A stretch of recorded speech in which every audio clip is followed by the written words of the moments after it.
I arrived in Alice Springs, Australia, to meet a man who shares my love of camels. PADDY McHUGH has been dealing with camels in Australia for the last 30 years, catching them, farming them, racing them, and even riding them for 3,000 kilometers across the Australian desert.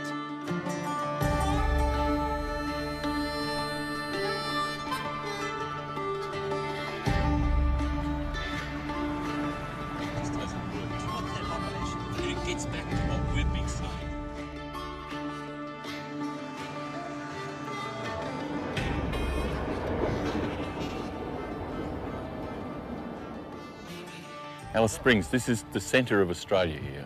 This is quite a significant part from the early days of the development with the camels and everything that went with it. You know, the camels used to come up from the south and bring all the supplies into this part, and it was quite a significant part of Australia's history, how the camel opened up the country. And I don't think in the early days that Australia would have been opened up that quickly if it wasn't for the camel.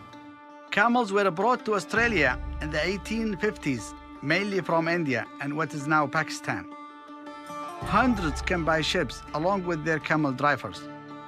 This is a big country with a tough dry landscape. And back then, there were no roads or railways. Australians needed camels to explore the interior of their country and to carry heavy supplies. Camels were the only animals strong enough for the job. But by the 1920s, there were trucks, trains to do this job. And the South Australian government passed a new law called the Camel Destruction Act. The camels were to be shot dead. This was unthinkable for the Indian and the Pakistani camel drivers. Many of them set their camels free in the outback.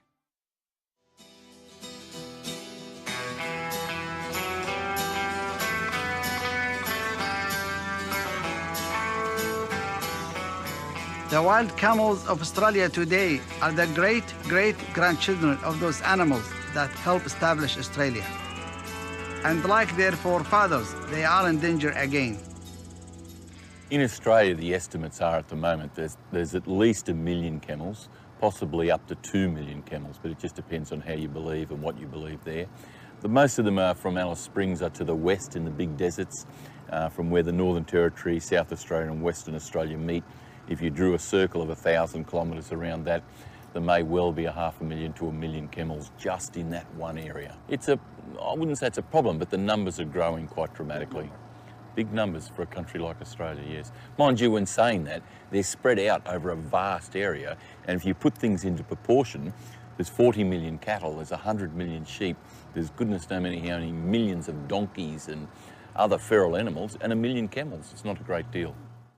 Back in 2009, the Australian government put aside about $20 million to kill almost 1/3 of them, 360,000 camels. Private contractors began to shoot them and leave their bodies to rot. It's such an awful waste, such a shame. The answer to it is not to go around in helicopters and shoot the daylights out of them. The answer, what I believe is the answer, is to develop a commercial industry around the camel. Meat, milk, blood science, live export and all those sorts of things. That's what we need to deal with, you know. It's a great idea. Why waste the camels when you...